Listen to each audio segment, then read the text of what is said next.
अस्सलाम वालेकुम guys, how are you? I hope you all are doing well. Okay, today जो हमारा topic है वो है Becoming. Actually it's a book और written by Michelle Obama and it was publish in 2018।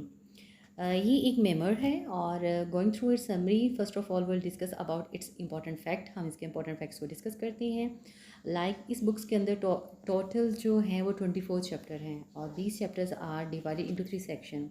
First section is about है becoming me, the second one is becoming us and third one is becoming more.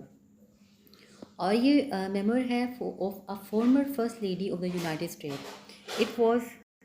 It was highest selling book.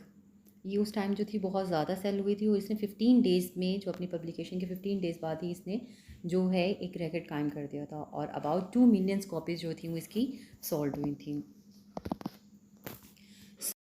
Guys, जैसे कि जानते हैं कि becoming जो है वो एक मेमोर है, बट इसके साथ साथ वो एक ऑटोबायोग्राफिकल डिटेलिंग भी है. ऑटोबायोग्राफिक जो है वो आप इस सेंस में कह सकते हैं कि इन्होंने अपने एक बचपन से जो है वो अपना स्टार्ट किया जर्नी इस बुक के अंदर लिखना, कि किस तरह से वो बड़ी हुई हैं, किस घर में बड़ी हुई हैं और किस तरह से की हैं. और दूसरा ये कि सेकंड, उन्होंने अपनी लाइफ के जो अपनी एक जर्नी थी उसको कैसे इनक्रेडिबल बनाने के लिए उन्होंने किस तरह से हाइज भी देखे हैं और लॉस भी देखे हैं. एंड सेकंड थिंग ये है कि उन्होंने किस तरह से जो है एट द एंड जो है वाइट हाउस में अपनी एक्सेस हासिल की है और as a American first, African American first lady किस तरह से वो बनी है.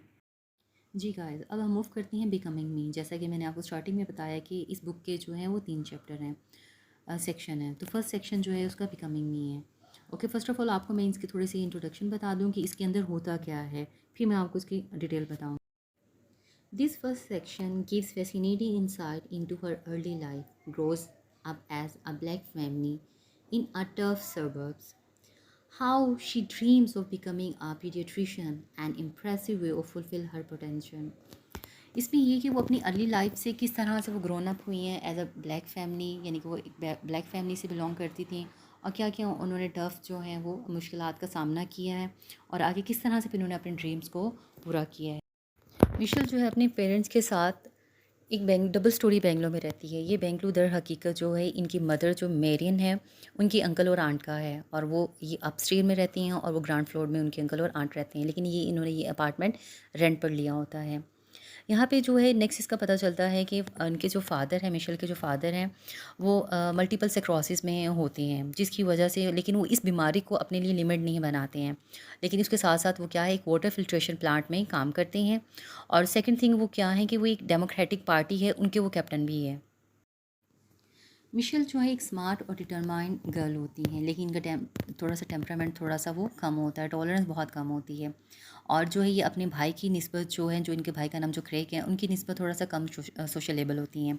और इसके जो भाई हैं वो गिफ्टेड हैं बास्केटबॉल प्लेयर्स के और he has many friends, so that's why उसके बहुत ज़्यादा फ्रेंड्स होते हैं. उनके जो पेरेंट्स जो हैं, parents believe in education, so that's why उसकी मदर जो है वो does a volunteer work on a behalf of their neighbourhood school. तो वो एक नेबरहुड स्कूल में पढ़ाती हैं और उसके साथ साथ वो अपने बच्चों को भी देखती हैं. Next, parents sends Craig white Catholic school और जबकि मिशेल जो है उसका एडमिशन जो है वो विंटी यंग स्कूल में होता है. उसके बाद जो मिशेल जो है वो प्रिंसटन में मूव करके जाती हैं अपने भाई के पीछे पीछे. तो वहाँ पर उन्हें जो है उसकी एक दोस्त बनती है, सुजैन, जो एट द एंड तक उनकी दोस्त बनी रहती है. और इस दोस्ती से उनको ये जानने का मौका मिलता है हर एक कोई जो है वो इतना ऑर्गेनाइज और इतना ड्रिवन नहीं है जितना कि ये खुद हैं.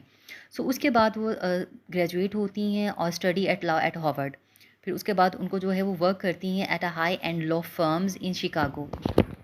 Bye then she realize that कि वो इस लॉयर के लिए वो नहीं बनी है, क्योंकि उनको ये लॉयर का जो पेशा था वो उनको बिल्कुल पसंद नहीं था. लेकिन उसके बाद फिर ऐसा होता है कि उनकी लाइफ जो है एक नया टर्न लेती है. ये नया टर्न कब आता है, जब उनकी ज़िंदगी में बारक ओबामा जो है वो आते हैं. तो यहाँ से जो है वो नेक्स्ट सेक्शन जो है, सेक्शन अबाउट अस जो है वो स्टार्ट होता है. पहले मैं आपको यहाँ इसका थोड़ा सा इंट्रोडक्शन दे दूँ, फिर उसके बाद मैं इसकी डिटेलिंग पे जाती हूँ. Here enter one mister Barack Obama who is hired as a summer associate as assigned to Michelle as her mentee. This book recounts how their relationship eventually blossomed with this charming, sophisticated, and talented law student who wins her heart and starts to show her another way to be. इसकी detailing जाने से पहले मैं आपको बता दूँ, बारक Obama जो हैं वो सन हैं ब्लैक केनियन फादर के और अ वाइट अमेरिकन मदर के। और यहाँ पर वो जो हैं वो ओल्डर देन है मिशेल के। वो मिशेल से जो हैं वो ज़रा बड़े हैं, लेकिन वो स्टडीज़ जो हैं उन्होंने थोड़ी सी लेट स्टार्ट की हैं। सो दैट्स वाई यहाँ पर जो है उनकी ज़िंदगी जो यानी कि मिशेल की ज़िंदगी जो एक नया टर्न लेती हैं, जब ये उनको एज अ मेंटर उनको ये एसोसिएट किया जाता है कि आपने जो है बारक ओबामा को पढ़ाना है। तो इस तरह जब वो उसको पढ़ाती हैं तो उस पढ़ाते पढ़ाते उनको बहुत सी उनकी आदत अच्छी लगती हैं और इस तरह से उनका जो रिलेशनशिप है वो फ्लोरिश करना शुरू हो जाता है। और गाइस इसी दौरान उसकी जो दोस्त है सुजैन, उनको कैंसर से उनकी जो है वो डेथ हो जाती है। फिर कुछ कनेक्शन की वजह से मिशेल जो है यहाँ पर सिटी हॉल में जॉब हासिल करने में कामयाब हो जाती हैं।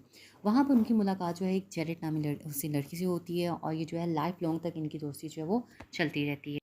बारक जो है वो एक शिकागो में जो है एक national get out what organization है, वहाँ पे वो काम करना शुरू हो जाते हैं। फिर उसके बाद जो है 1992 में ये दोनों जो है आपस में शादी कर लेते हैं। गाइस तो यहाँ से जो है इसका फाइनल पार्ट जो है वो स्टार्ट होता है, यानी कि becoming more. The final part of the book skip through the political and presidential phase of their life. यानी कि यहाँ पे वो बताते हैं कि किस तरह से वो एक पॉलिटिकल लाइफ्स में एंटर होते हैं। तो पॉलिटिकल लाइफ्स में एंटर होने के लिए आपको पता है जैसे कि वो एक पब्लिक इंटरेस्ट लॉ फर्म में काम कर रहे होते हैं बारक ओबामा। यहीं से उनको फिर जो है एक सीट जो है एलिनॉइस जो है स्टेट सेनेट, वहाँ पर उनको एक सीट हासिल करने का मौका मिलता है। बाय देन फिर वहाँ पर क्या होता है, मिशेल जो है वो इसी दौरान जो है एक नॉन प्रॉफिट ऑर्गेनाइजेशन में वो काम कर रही होती हैं और किस एज अ यूनिवर्सिटी डीन के तौर पे वहाँ पे काम कर देती हैं। मिशेल बेसिकली जो है वो जो पॉलिटिक्स है इसको वो लाइक नहीं करती है और इनका ये भी इरादा होता है कि आई डोंट थिंक सो कि जो हैं बारक ओबामा जो हैं वो प्रेसिडेंट बनेंगे, क्योंकि उस दौरान जब ये कैंपेन चल रही थी तो उस दौरान ये जो है वो रूमर्स चल रही थी कि बारक ओबामा जो है वो मुस्लिम कम्युनिटी से ताल्लुक़ रखते हैं। सो दैट्स वाई जो है वो लग रहा था उन्हें कि ऐसा नहीं होगा। मेरा नहीं ख्याल, आई डोंट थिंक सो कि जो इनके जो शौहर हैं यानी कि जो हस्बैंड है बारक ओबामा, जो आगे वो फर्दर प्रेसिडेंसी की जो सीट है वो हासिल कर सकें। जिस टाइम ये कैंपेन चल रही थी उस टाइम जो है उनके जो हरीफ थे ओबामा के वो थे जॉन बाइडन। यहाँ पर मिशेल ने इनका जो नाम है जॉन बाइडन का 2 बार जो है इस बुक में उन्होंने लिया है। लेकिन एट द एंड जब उन्हें सक्सेस हुई ओबामा को तो फिर उस टाइम जो है मिशेल को रियलाइज़ हुआ कि हाँ यही वही राइट पर्सन है जिनको प्रेसिडेंट बनना चाहिए था और ये वही है जो आउटगोइंग इकोनॉमिक रिसेशन जो इस टाइम अमेरिका में चल रहा है इसके ऊपर वो काबू पा सकते हैं और इसको वो दूर कर सकते हैं। इस तरह से ओबामा जो है वो प्रेसिडेंट बने और एक सियाह फॉर्म फैमिली को जो है वाइट हाउस में रहने का मौका मिला।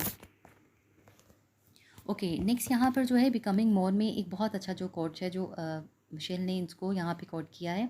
This book is a call to action for those who aspire to become more. यानी कि ये बुक उन लोगों के लिए है जो इस दुनिया में यानी कि ज़िंदगी में कुछ करना चाहते हैं और कुछ आगे बढ़ना चाहते हैं और कुछ सीखना चाहते हैं। नेक्स्ट जो है further she added in her own word, there is still a lot I don't know about America, but life or about what the future might bring, but I do know myself। यानी कि वो यहाँ कहती हैं कि ऐसी बहुत सी चीज़ें जो अमेरिका के बारे में मैं नहीं जानती हूँ और ना ही मैं जानती हूँ कि आगे लाइफ में क्या होगा और फ्यूचर क्या लाने वाला हमारे लिए, लेकिन मैं अपने आप को ज़रूर जानती हूँ। So thank you so much guys.